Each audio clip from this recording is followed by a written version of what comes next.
have equity in that deal. So whenever that property sells, you will get that original investment back.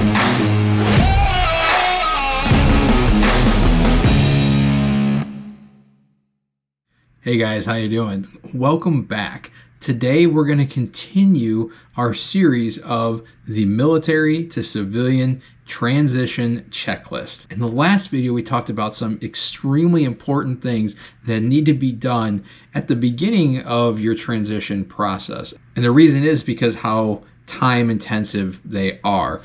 Things move slow in the medical and in the new job realm, and it takes time to go through the bureaucracy.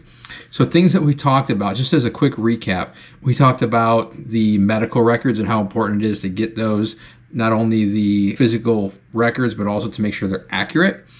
We talked about the Skill Bridge program and how to use that to get an apprenticeship paid for by the military with full benefits to give you a very smooth and easy transition to the outside world. We also talked about bolstering your emergency fund so that you can have time to breathe if something drastic happens when you get out, like your company goes under or you decide that you don't like the new job that you picked. So having a well-funded emergency fund is very, very important. If you don't use it, just go invest it. And the other thing that we talked about was how important it is to have your military records, your service records, your awards, your fit reps, and all those things up to par and accurate, because it's very difficult to get in touch with people that would be able to help you out after you separate from the military. So we're just going to pick up right where we left off, and we're going to talk about something that's pretty near and dear to my heart as an entrepreneur. So go ahead and grab a pen and paper, fill up your glass with your favorite bourbon, and let's get going on to part 2 of the military to civilian transition checklist. Here we go. All right, I would be remiss if I didn't add this next one on the list. Gotta get side hustle. All right, it doesn't need to be real estate. Anybody who knows me knows I do a lot of real estate.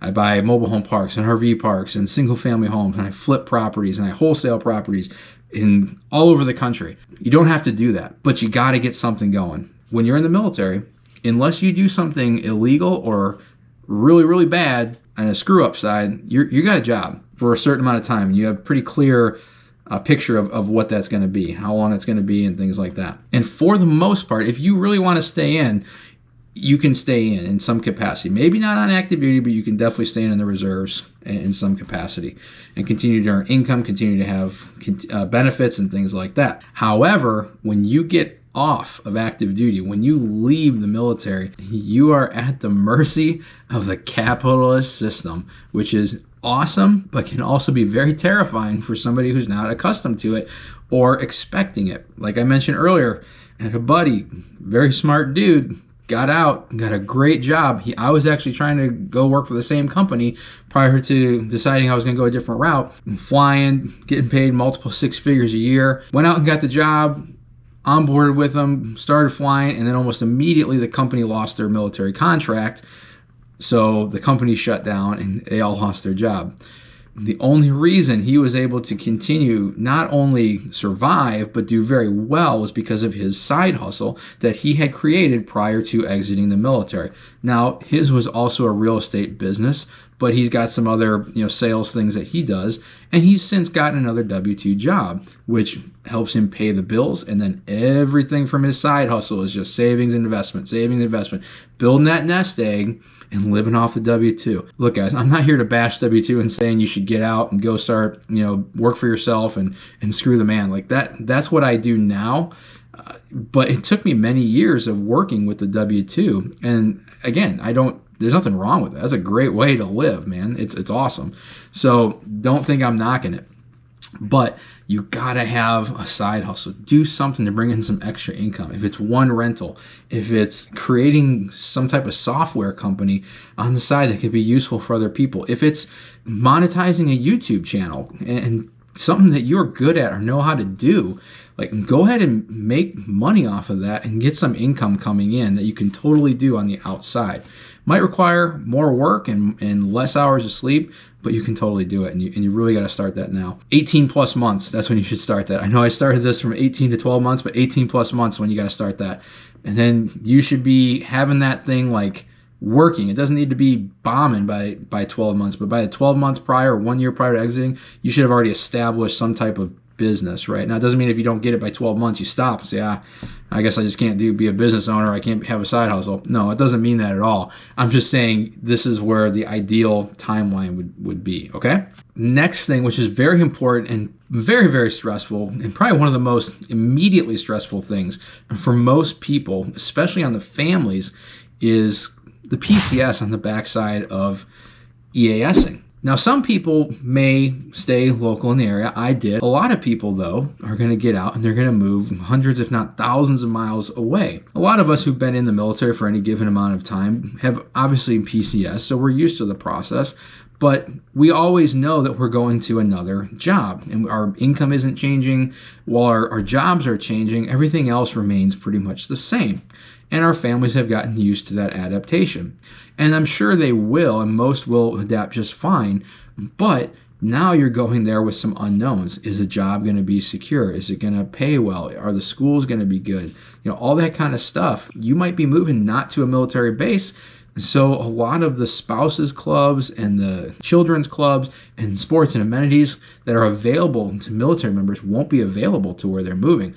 And so going into an area, you're going to be fine going to work, but if your spouse is at home with the kids, they don't have a whole lot of network left. So that's something that's very important. It can be very stressful. Highly recommend, check that. I demand that you sit down with your family, whether it's just you and your wife, you and your kids, whomever is going to be involved with this move process. Not only the physical move, but the actual professional move to the civilian structure. You have to sit down and go over the game plan. If you don't, you are doing a disservice to your family, pure and simple. Go over the plan and talk about things like where you want to be locally, like physically, where you want to move to, and where you want to end up. Because where you might go next might not be exactly where you want to end up, but it's got a path to get to where you eventually want to be. So that's something you want to talk about. Also, you want to talk about where you and your spouse want to be professionally. Some people, both spouses work, some household, only one. So you got to talk about that. What's the plan? What do you guys want? What do you guys desire? Then you got to look at the normal things. What are the schools like? What are the amenities? What are the sports like? Are you an athletic family?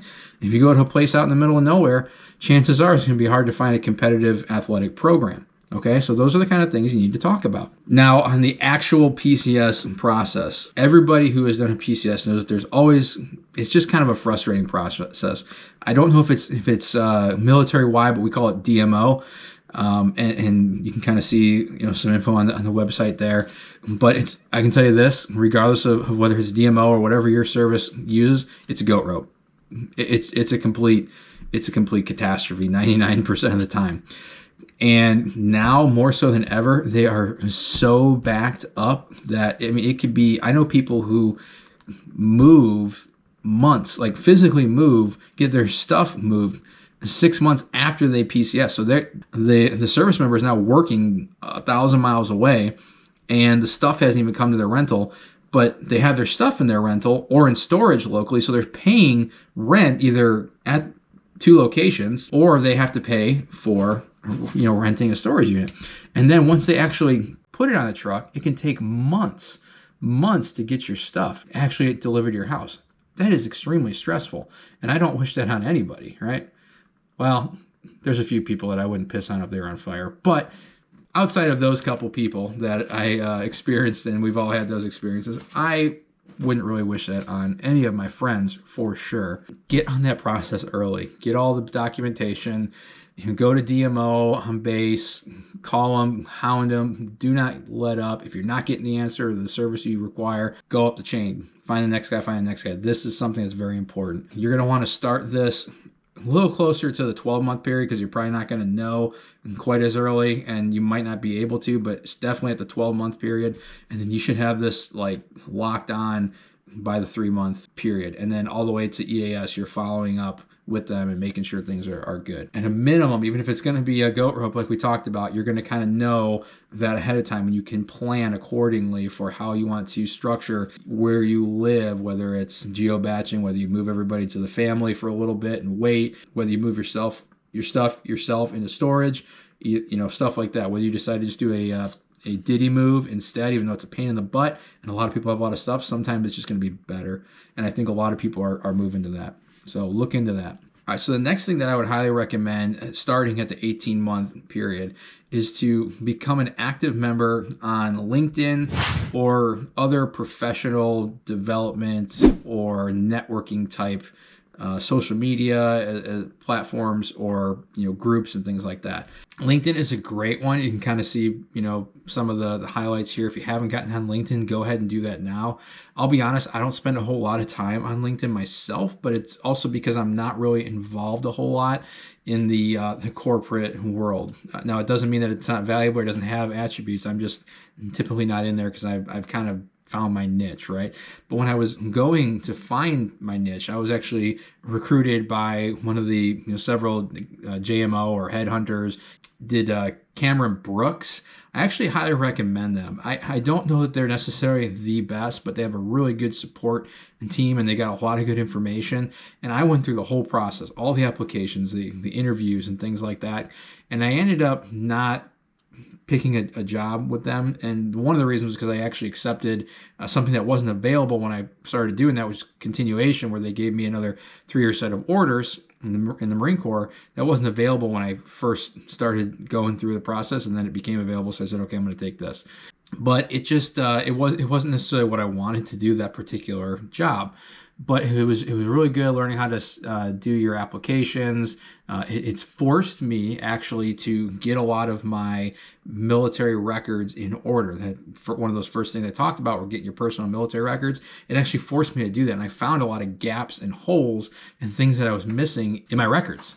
So that was actually really beneficial there. So kind of a roundabout way of fixing myself. I met some good people, got some really good books that I started reading on business and on being an entrepreneur and stuff like that. And I think it was highly valuable. So I'd highly recommend getting on there. The other thing is, while they do direct hire off of LinkedIn, employers will do that. But at a minimum, it's kind of like how if you're going to go buy something or whatever, you kind of look at somebody's Facebook page.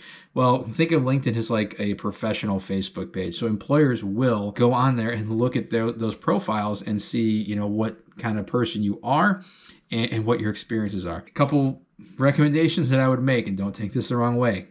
While you should definitely be proud of your service and to our country and to your service branch itself, and I'm not saying hide any of that. You should definitely put it out there, but don't make it the focus of your professional page.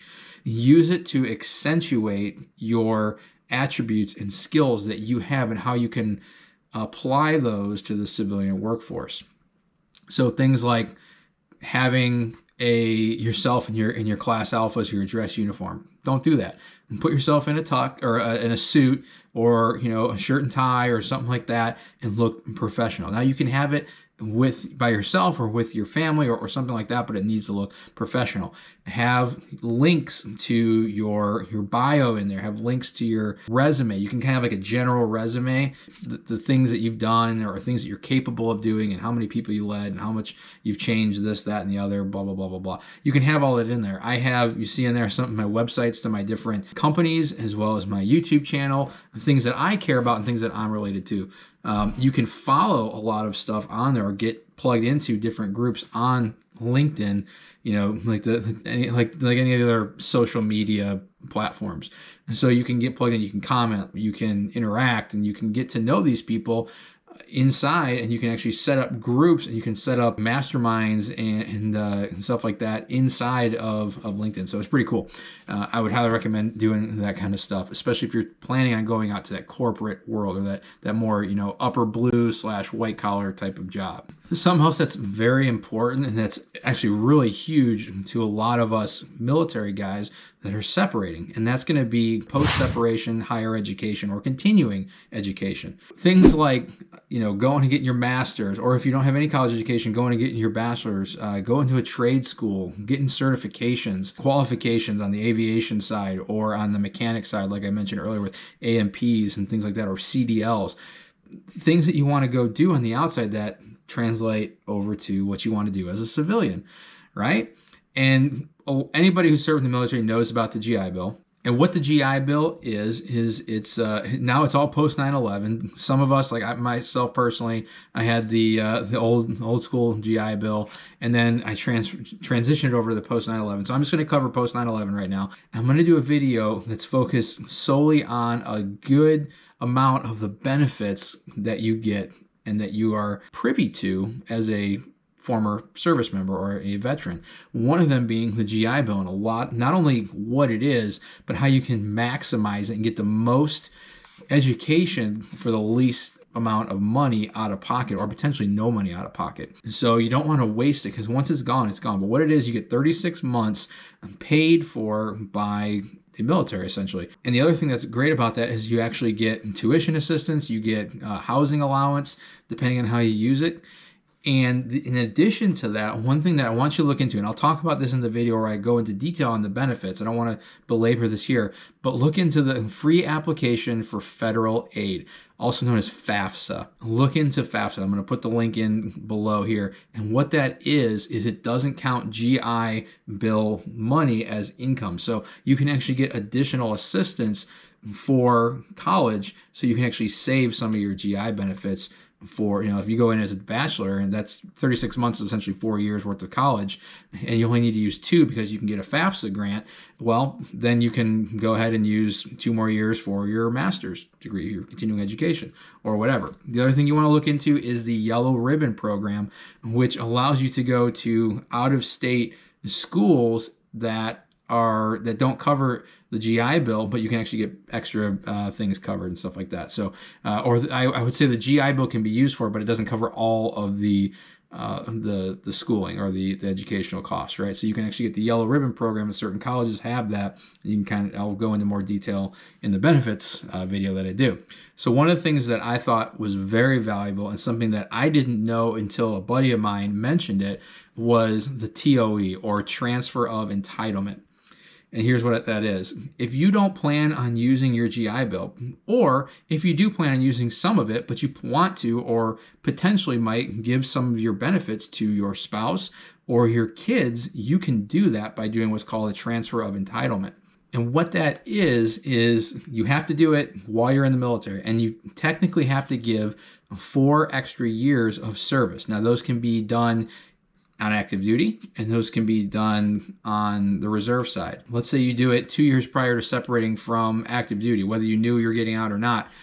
If you go and drop into the reserves, you have to restart those 4 years, because it's a completely different service. So I was fortunate enough to find that out about 5 years before I got out, and so I put that application in, and all you have to do is transfer 1 month, just 1 month, to whichever dependent you want to, and then that affords you the ability, after you've met the time in service, the 4-year additional checkpoint, you can then transfer whatever you want and however much you want. You can take it back. If you transfer 36 months to your wife, and God forbid you guys end up getting separated, you can pull that back, as long as they're a dependent. And same thing with the kids. So I have no intention of ever going back and using my GI Bill for myself. So what I did, I have 4 kids. I transferred essentially 1 year or 9 months to each one of my 4 kids. So they get a full year's worth of school free. Here in the state of Florida, and in many states around the country, it might be called something different, but you have the ability to do essentially like do college courses while you're in high school. Because we homeschool, my kids are going to be done with their high school requirements by like their sophomore year. So what that does is they can actually go and get 2 years worth of college education at a local school here, a local state school, and they can get a lot of their gen eds and all that kind of stuff done for free, and it's paid for by the state. Now you add on the year of college that they're going to get from my benefits, my GI benefits, and you now have only 1 year that they'd have to actually find a way to fund on their own. Not to mention that with that 1 year of GI Bill, they get paid BAH for the area that they're in. So what that means is they actually get their housing taken care of as well. So if they're living at home and they're going to that school, they get that, and then they can apply that to their 4th year. So even without any type of scholarships or grants or anything like that, they can get essentially almost all of their college taken care of. I know that was a lot of information. I have one more thing that I recommend getting done in the 18 to 12 months prior to your EAS, and that is get the gouge. Anybody who's in the military knows what the gouge is, right? That's the scuttlebutt. That's the behind the scenes, off the record, under the radar, all that kind of stuff. Information that we get on everything from where's the best place to eat, what's the next test or evaluation going to look like? Hey, what's the best way to learn how this system works, or how this max effective range of this weapon is, or radar capabilities of XYZ, ship or truck or aircraft is. It's the gouge. We get the gouge. And where do we get that from? We get that from people who have experienced that situation before, whether directly through interaction or via type, text. Now, what's the other saying that goes hand in hand with getting the gouge? Live by the gouge, die by the gouge. So your information is only as good as you have and as good as your memory and your experiences. And everybody has different experiences and different memories, especially the further and further you go out of the military. So if you're talking to some guy who EAS 10 years ago, that's a lot different than somebody who just EAS 6 months ago. That doesn't mean that they're necessarily wrong, but you need to trust but verify that information. The best way to get the skinny and the gouge on what the process is and how best to exit and how, where to go and how to do things is from other people given the gouge. That's what this is. This is gouge, right? You still got to go and execute and find the right people, but I'm just trying to give you things to think about while you're doing that, and then questions to ask and things to look into. As long as you know kind of what you're looking for, it's not that hard to find the how and the why. You just got to ask the right questions and keep digging and digging and digging. And it can be from anything. It could be the separation stuff. It could be post-separation jobs and moves and vehicles and aspirations. It could be family stuff. It could be medical stuff. Whatever. You can get that from the gouge. But the best time to start getting that information is prior to getting out. And like I said, about 18 months prior, you should kind of know what your future is, whether you're going to stay in, whether you're going to get out, and what you kind of want to do. Now, it doesn't mean plans don't change, but you have an idea. So this is where you need to start asking questions, asking your buddies, asking your bosses, asking your mentors and things like that. People who have left or are in the process, ahead of you is a great way to start because they're actually doing it now. So their information is relevant, right? So that's a great thing to do. So do that, and myself included. I know I've been out for, when the time of this video, about 6 months now, but I've got a lot of information, a lot of experiences. I've got a lot of people that I know, and I guarantee you do as well, that have a plethora of information. I'd be happy to share, or at least put you in touch with somebody who knows it if I don't know the answer. Comment below, hit me up directly on Facebook, email, text, call, whatever it is. And if you don't have my contact information, go ahead and ask, and I'll get it to you. No problem, okay? You guys, as veterans of the United States military, are very adaptable and very flexible into dynamic and complex and stressful situations. This sets you guys light years apart from your civilian counterparts. It doesn't mean that we're better or worse than them. It just means that we have a skill set and an experience level that allows us to be very, very effective to civilian businesses and corporations.